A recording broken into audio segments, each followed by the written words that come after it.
Salut à tous, aujourd'hui on va faire la suite, donc la partie 2 d'Olama. Donc aujourd'hui on va voir l'interface web d'Olama. La dernière fois on l'a vu quand on peut le faire tourner sur un terminal, et aujourd'hui on va voir qu'on peut le faire tourner sur interface web. Donc aujourd'hui on va voir cette version qu'on fait tourner sur notre navigateur. Ce qui est intéressant, c'est que non seulement on peut y faire travailler sur des images, on peut faire aussi travailler sur des documents, bien sûr personnaliser nos modèles, c'est le principe même d'Olama. Et ce qui est sympa, c'est que cette version-là, elle est connectée à Internet, donc on peut travailler sur des documents Internet, etc. etc. Donc ce qui est intéressant aussi, c'est qu'on peut lui parler. Si on n'a pas envie d'écrire, on peut utiliser le petit micro ici, on parle et ça écrit grâce à Whisper. Et ça, c'est quelque chose qu'on n'a pas encore dans ChatGPT, mais qu'on a dans Olama. Bien sûr, tout ça, c'est open source, et c'est gratuit, et ça tourne sur ta machine. Et la question que je te pose, c'est est-ce que pour toi, Olama est mieux que ChatGPT puisque c'est gratuit et open source ou pas? Allez, tu vois cette vidéo et tu me réponds après. Allez, aujourd'hui je te montre comment l'installer et comment l'utiliser.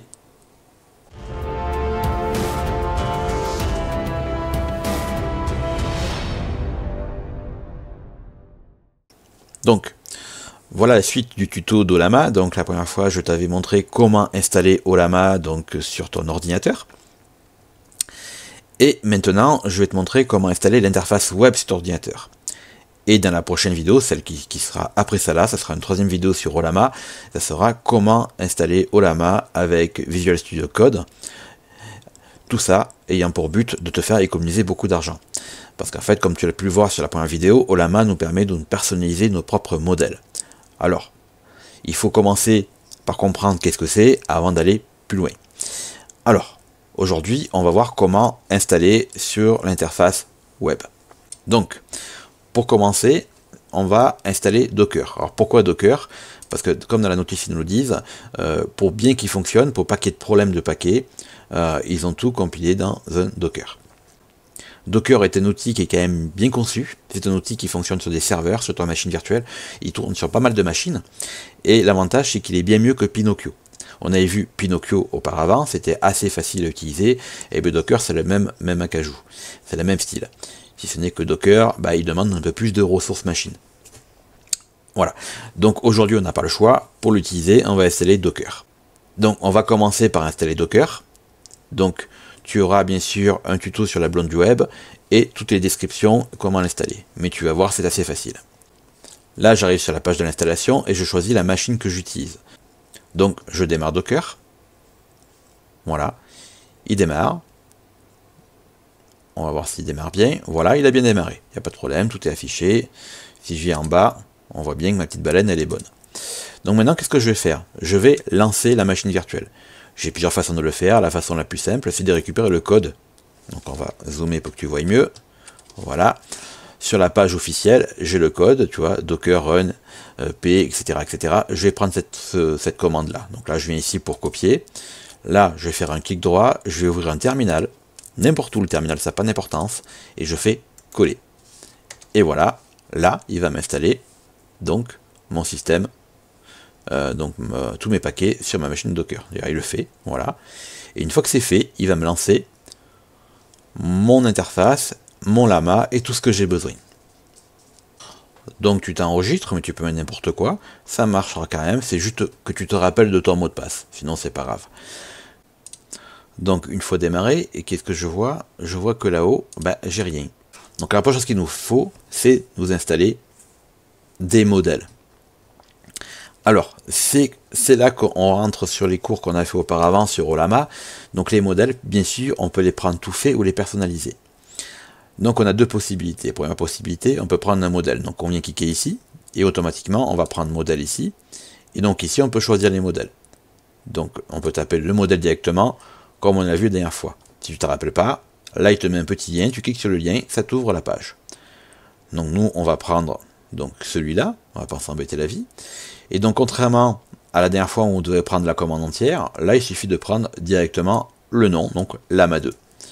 Donc je reviens sur mon interface, et là je tape tout simplement Lama 2. D'ailleurs, il nous le dit, exemple, Lama Mistral 2.7b.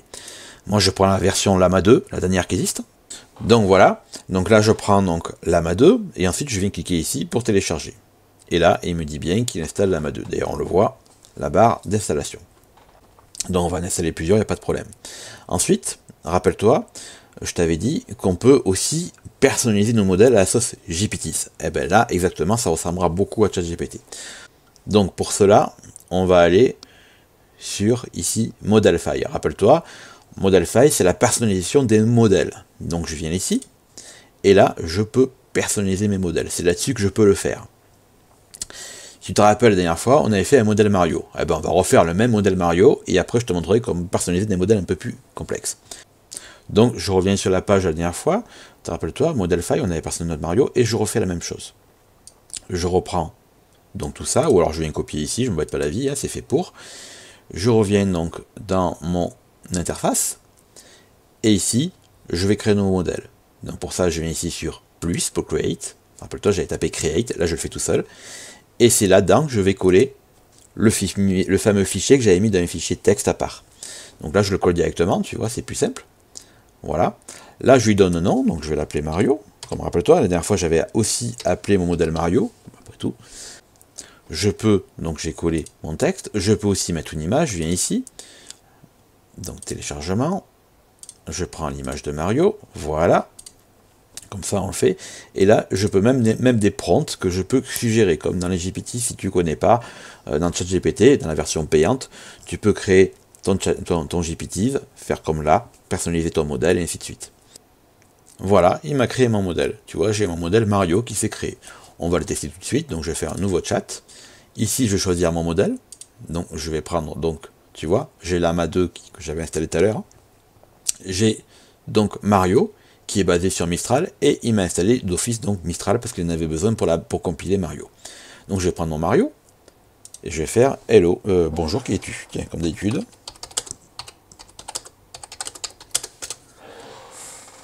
Donc là il m'a répondu, bonjour, je suis Mario, comment allez-vous? Enfin bref, peu importe.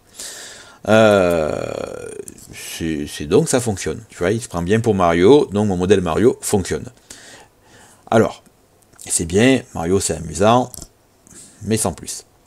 Donc rappelle-toi aussi, on peut personnaliser, il existe des bibliothèques pour personnaliser les modèles. Et là, c'est quand même plus intéressant avec l'interface web. Donc par exemple, si je veux un modèle déjà existant, parce que je ne vais pas réinventer la roue, que je vais donc directement venir ici, cliquer sur le petit plus.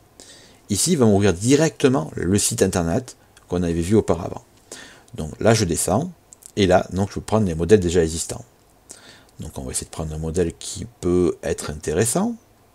Donc là j'ai choisi ce modèle, donc qui est donc GPT-4 non censuré. On va voir si c'est le cas. Donc il y a deux façons de le faire. La première façon, c'est de s'inscrire et de cliquer sur Gate. Voilà. Là il me demande l'adresse web de l'interface. Mon interface, l'adresse web tu la trouves là-haut, tu vois, localhost 2.3000. Donc là, il me demande l'adresse, donc voilà, gate, voilà, et là je fais import. Automatiquement, il m'importe tout. C'est très simple, ça me convient, je fais sauver et créer. Ça, c'est la première façon de le faire. La deuxième façon, on va revenir là. La deuxième façon, c'est de le créer manuellement. Donc pour ça, je viens ici. Donc là, j'ai déjà créé un. Donc je vais prendre, donc, en première chose, c'est bon, le nom, donc je viens ici, je crée le nom, donc là je l'appelle 01 parce que j'ai déjà un qui se crée. La deuxième chose, donc ici, c'est de lui mettre la description, qui n'est pas obligatoire, mais c'est conseillé, enfin si elle est obligatoire, description, tu peux laisser pareil, tu vois.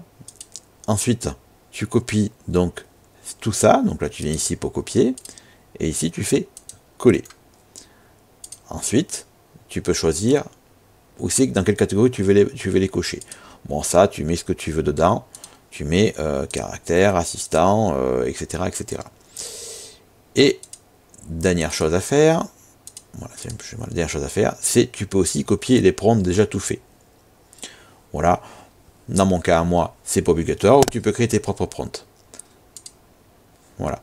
Donc là, ça me convient. Je peux ajouter une image, je vais pas le faire. Donc tu vois, tu as cette solution aussi de le faire manuellement si tu ne veux pas te connecter. Mais c'est plus simple de t'inscrire et de te connecter, surtout que c'est gratuit. Donc pendant qu'il télécharge et installe des modèles, on va voir un peu ce qu'on peut faire avec. Donc on va aller sur la configuration. Donc voilà, c'est la configuration. Donc déjà, en général, on peut choisir la couleur. Si tu veux noir, blanc, c'est toi qui choisis. Voilà. Ça c'est pour le limiter, c'est pratique.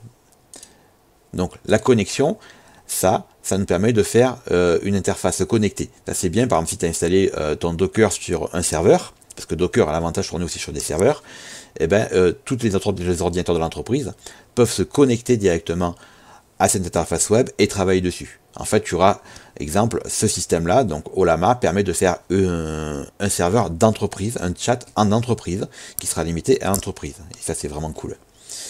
Donc, les modèles, donc on a vu tout à l'heure, donc c'est là que tu télécharges. Ici, tu peux les effacer si tu le désires. Donc là, donc ici, on a donc tout ce qui est interface. Voilà, on va pas y revenir dessus. Et ici, on a l'audio. Donc l'audio, c'est sympa. Parce que contrairement à ChatGPT où il faut qu'on écrive, là on peut le faire avec la voix. On peut parler, ça écrit, et ben on voit qu'il m'a tout téléchargé, là, qu'il met successful, tout en vert, donc c'est bon. Bon, on continue par instant. Et ça nous permet donc de faire les choses. Voilà. Mais aussi, il peut aussi parler. D'ailleurs, on va l'activer, comme ça on va rigoler un peu, mais qu'on se mette d'accord. On va activer aussi le mode de conversation. Donc on va utiliser Whisper. Voilà. On va autoriser. Il faut autoriser, sinon mon navigateur ne le voudra pas. Et on va pouvoir l'utiliser. Donc Whisper en local, je vais voir si c'est ce que ça donne. On peut choisir la langue par défaut. Donc là, on utilise l'API de notre navigateur, de notre Windows. Mais c'est pas top. Voilà. On va prendre Paul. Voilà. Ensuite, les images. Alors, les images, ça c'est intéressant si tu as aussi Stable Diffusion. Donc si tu as Stable Diffusion automatique 11.11 par exemple, et que tu as activé dedans donc la commande API, tu peux t'arranger pour que ton Ollama se connecte à Stable Diffusion, donc automatique 11.11, et qui te génère des images. Bon, mais il te faut une sacrée carte graphique et une sacrée machine de compétition, il faut tourner les deux. On se mettre d'accord. C'est assez compliqué. Ou alors il te faut une machine spéciale pour ça, une machine pour l'autre. Donc là, on va laisser tomber. Voilà, moi, j'ai pas la possibilité de le faire, donc on peut laisser tomber. Ensuite, on a ensuite importer les chats, exporter les chats, supprimer les chats. Voilà, ça c'est comme tout le reste. Hein. On l'a déjà vu. Donc qu'est-ce qu'on peut faire d'autre? On va dans Documents, et ici dans Documents, on peut ajouter des documents. Donc moi j'ai ajouté le document README, le fameux document qui explique qu'est-ce que le lama.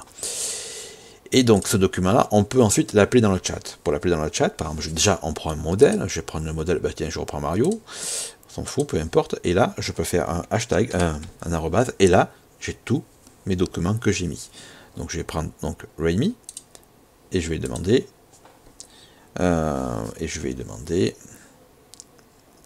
quels sont les titres principaux de ce document. Donc voilà, on voit qu'il répond à mes documents et qu'il est capable de me sortir instruction installation, donc les titres principaux, il me les a sortis correctement. Après je peux dire réponds-moi en français. On va essayer. Réponds-moi uniquement en français. Voilà. Donc là il me répond en français, c'est pas trop un souci, donc au pire des cas s'il part en anglais, on peut lui demander de revenir sur le français, c'est pas trop un problème. Donc ce qui est intéressant, c'est que par exemple là, j'ai modifié mon modèle Mario. Parce qu'on peut le modifier le modèle et le refaire. Donc je l'ai modifié, donc là je lui dis pareil, tu es Mario. Par contre je lui ai dit qu'avant de commencer une nouvelle conversation, il devrait lire un article sur un site bien précis. Et de me faire un résumé de la page. Ensuite, il devra absolument me répondre en français, parce que j'en ai marre à chaque fois de lui demander. Donc j'ai fait ça, donc j'ai pris mon module de base et j'ai ajouté des nouvelles conditions. Donc dont l'article, ça veut dire qu'il va prendre en compte ces informations. Je fais sauver. Je vais faire un nouveau chat, je vais prendre Mario et je vais dire bonjour, tout simplement bonjour, et on va voir ce qu'il fait. Normalement il doit prendre en compte l'article en premier. Voilà, donc on voit qu'il répond en français. Je vérifie que le traducteur il est bien coupé, donc le traducteur est bien coupé, et là il me dit bien je suis Mario, avant de répondre, j'ai eu le site que vous m'avez indiqué, la blonde du web. Chat. Voilà. Donc c'est bien l'article que je lui ai donné, donc il le prend bien en compte. Donc oui, avant de faire quoi que ce soit, donc je vais demander bonjour, et donc après il va lire l'article, et il me fait un résumé, et c'est vraiment ça, j'ai pris un article bien précis, donc je te laisserai le voir l'article si tu le désires sur le site de la blonde, et il a bien fait un article. Et avant chaque conversation, il va faire ça, et il me répond bien en français. Et c'est ça tout l'avantage d'Ollama. Ollama nous permet de personnaliser nos modèles, donc de faire nos propres modèles, de lui donner des informations comme là dans ce cadre-là, directement un site internet, donc il va directement récupérer, piocher les infos sur le site internet, et on peut travailler avec ce document.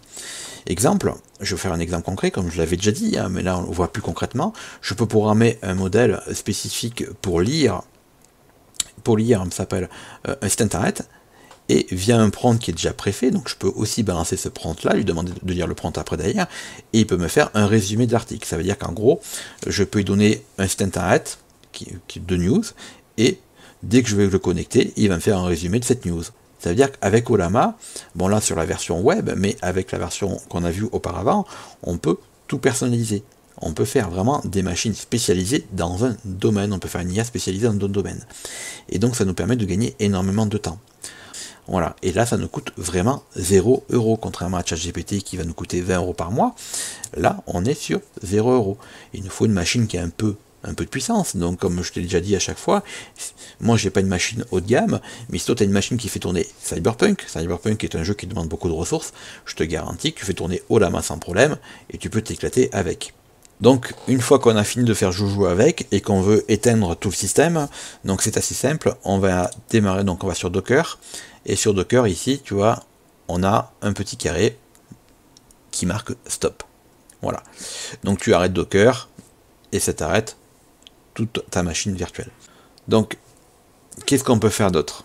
Donc, ce qu'on peut faire d'autre, c'est mélanger les GPT. Par exemple, je peux prendre le premier, on va pas s'embêter la vie, on va prendre Mario. Je vais prendre Mario, que j'avais créé, hein. Je prends Mario, mais à Mario, si je lui donne une image de Mario, ici, eh ben, que vois-tu? Et en plus, je peux y parler, donc je vais demander que vois-tu? Alors il me dit, je ne peux pas voir directement les images. Voilà, parce qu'en fait, le modèle que j'ai utilisé ne voit pas directement les images. C'est pas grave.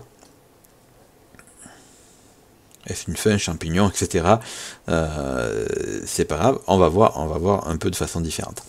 Donc là, il ne voit pas les images. Et ce qu'on avait vu déjà dans la première vidéo, c'est qu'on peut créer, associer des modèles pour avoir un truc plus puissant. C'est ce que je vais faire tout de suite. Donc je vais créer un nouveau chat.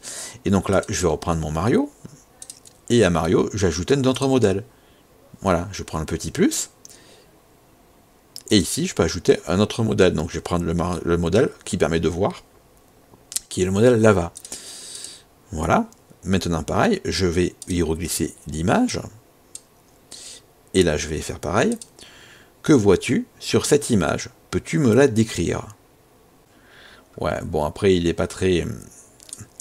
est présent de profil droit. Regardant vers la gauche avec une expression concentrée ou intéressée. Moi, je vois pas trop de profil droit, donc là, je crois que là, le fond de l'image entièrement rouge. Ok, je suis d'accord. Bon, il a quand même des hallucinations quand même. S'il voit le profil. Alors pour c'est peut-être la traduction en français qui déconne un peu. Voilà, mais bon, il y a quelques erreurs encore, c'est normal parce que Lava est sorti il y a pas très longtemps, mais je pense que c'est Lava le problème. Donc il est capable de nous donner le document. Pareil, si je lui donne mon document README, comme on avait fait la dernière fois, donc je vais donner mon document README. Voilà. Peux-tu me décrire ce qu'il y a dans ce document README? Donc comme là, on peut le voir, quand j'associe les deux, on voit que ma mémoire elle est prise à fond, mon processeur aussi, et ma carte graphique un peu moins aimée. On voit que c'est plus difficile à la machine de tout lire, de tout travailler. Donc là, je vais donner mon document README, je vais demander de me sortir les points essentiels de ce document. Donc on peut voir qu'il y a des documents. Et ça, c'est quand même assez important et c'est quand même assez intéressant.